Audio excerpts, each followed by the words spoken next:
అసలు పాలపిట్టను చూడబోతాం మేము ఊరందరికీ. చెరువు కట్టకు పోతాం మేము. చెరువు కట్టకు పోతున్న క్రమంలో మేమందరం ఇట్లా ఎర్ర రిబ్బన్లు కట్టుకొని ఇట్లా పాటలు పాడుకుంటూ పోయినాం.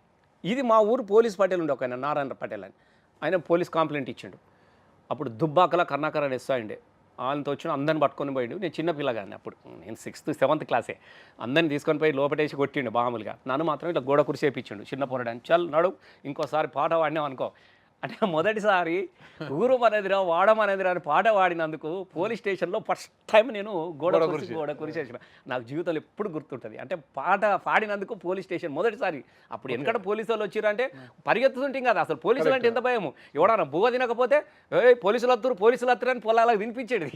అంటే పోలీసులు మనకు తెలియకుండానే పరిగెత్తేది. ఎందుకో అప్పుడు పోలీసులు ఇక్కడికి నెక్కర్లు కదా, నెక్కర్లు ఎత్తుకొని అంటే ఎందుకో ఒక పోలీసు అంటే ఒక రాచకమైనటువంటి పరిస్థితి కనబడు. అట్లాంటి పరిస్థితిలో నేను ఫస్ట్ అక్కడ పోయి అనుభవం అయితే ఈ నేపథ్యాన్ని అడిగిరు కాబట్టి అని చెప్తా ఉన్నా నేను. అట్లా దాంతో నువ్వు ట్రావెల్ అయిపోయిన సందర్భంగా నేను సిద్దిపేట మోకాళ్ళతో నిలబడేది. ఏ పోలీస్ అయితే మిమ్మల్ని పోలీస్ స్టేషన్ లో మోకాళ్ళపై నిలబెట్టించాడో అదే పోలీస్ తో మీరు సెల్యూట్ కొట్టించుకున్నప్పుడు ఆ రోజులు గుర్తొచ్చాయా? 100%